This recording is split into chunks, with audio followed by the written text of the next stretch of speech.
science. I love science. I love science. My name is Dr. Science. How are you today? Good to see you all. I really like science. In fact, we have an event just for you. Let's talk about behind-the-scenes science. I'm talking about big bang stuff, big explosive stuff. We're going to go out and look at some big explosions, and we've got a fellow by the name of Commander Medeiros. Hello, my name is Commander Rocky Medeiros, and I'm the Bomb Squad Commander for the Alameda County Sheriff's Office. I would like to welcome each of you to Science Camp 2014. This year, I have been asked to talk about explosions and what they are. Explosives have been used for many centuries. It is said that explosives were first discovered by accident in China during the 9th century while someone was mixing different compounds together. Instead of burning, the mixture exploded. Since that time, explosives have been used for entertainment, such as in fireworks, for demolition and construction,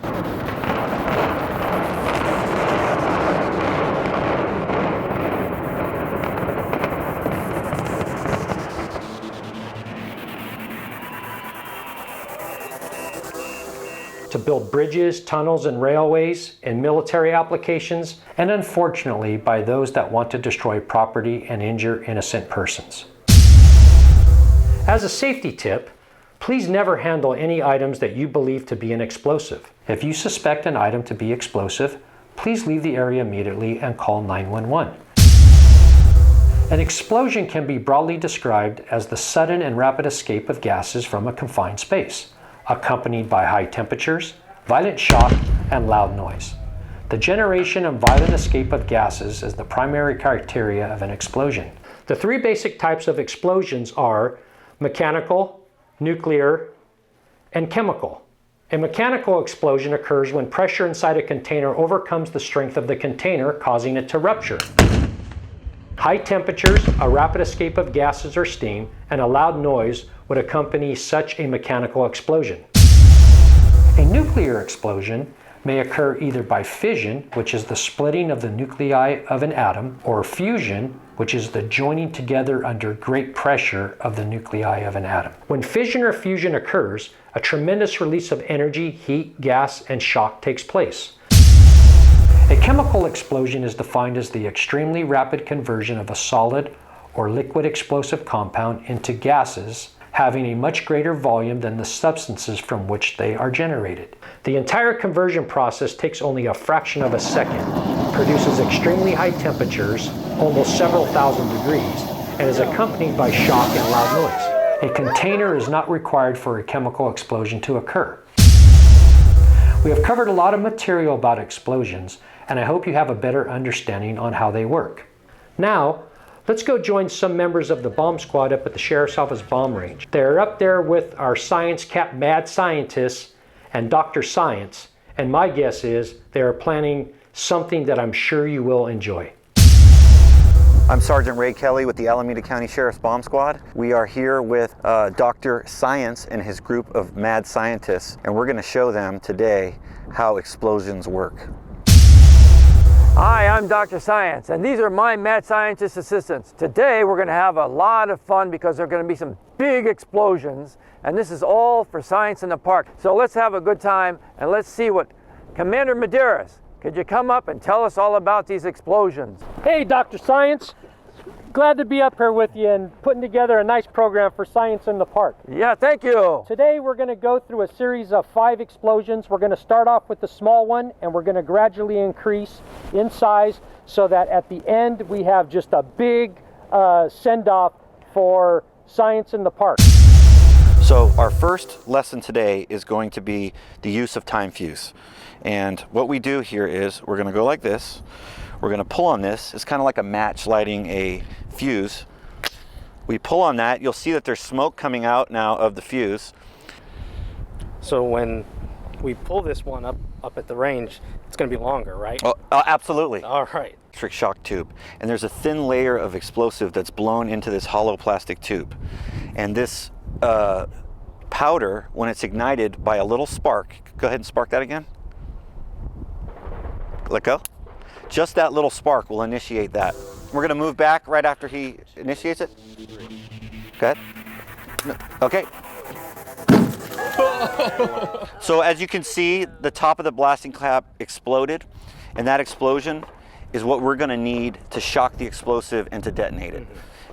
So if you ever see one of these out in public, or if any of the kids ever see one of these out in public, they need to call us and let us know. Dynamite, which is less powerful than TNT historically, and you have C4, which is more powerful than TNT. But everything is the equivalent of TNT as it's measured against. Come on up, mad scientist. All right, we're here with Dr. Sonia. Sonia, you're going to ignite this. We're going to do what we call a powder burn. And we're going to test different types of powders. We have smokeless powder, we have black powder, we have different grades of smokeless powder. Ready for the big explosion? Dr. Science, you're crazy! And then that little spark is going to set off all that powder, kind of like Wile E. Coyote. It's going to go. It doesn't work. Okay, slower powder burn. Still going. Slower powder burn. See how that's burning really slow and steady? And now at the end, it should burn really fast again. Oh! Different burn rates, and you can make powders burn at different rates with different intensity. Those are also tools. Powder is a tool. Hi, I'm Sergeant Mike Norton with the Alameda County Sheriff's Office Bomb Squad, and I'm going to be explaining to Michelle our next shot. This next shot that we're going to be setting off is basically a roll of toilet paper and nitromethane. So I need you as loud as you can in 3 different directions to yell, fire in the hole. Okay. So fire in the hole to your right, fire in the hole straight ahead, and fire in the hole to your left, okay? Now? Whenever you're ready. Fire in the hole! Fire in the hole! Fire in the hole! 3, 2, 1, go! Oh! That was a big one.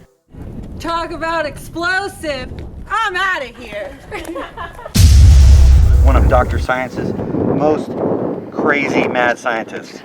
Nancy, what we're going to do is we're going to blow up a tire and we're going to send it flying into the sky. But before we do... Fire in the hole! Fire in the hole! Fire in the hole! 2, 1.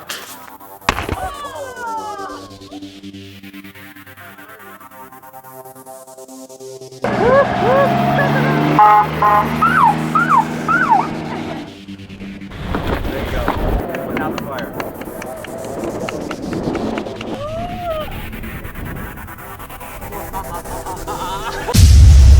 Sergeant Kelly, do you need this? You will. Oh, I was going to keep it as a souvenir. We'll talk about it. Chris, what you'll notice about it, when we use C4 explosive, it has a really loud crack to it. So it has a really high brisance, is what we call it. 3, 2. You still hear that vibrating. Wow. Big boom. Yes. Hello, Sonol. Hello, Sonol. We use explosives as a tool. So some people want to use them for badness. We use them for good. Okay, Dr. Science, this is the next shot. This is a big one. Are you ready for it? I'm ready to rock and roll. All right, let's go. Fire in the hole! Fire in the hole! Fire in the hole! Go and push down, hold down. 3, 2, 1. Science, you're insane! We are going to do our final shot. We're going to put some gasoline in this. Talking a ring of fire here. Fire in the hole! Fire in the hole! Fire in the hole! You let us know. You ready? Ready. Yay! Good!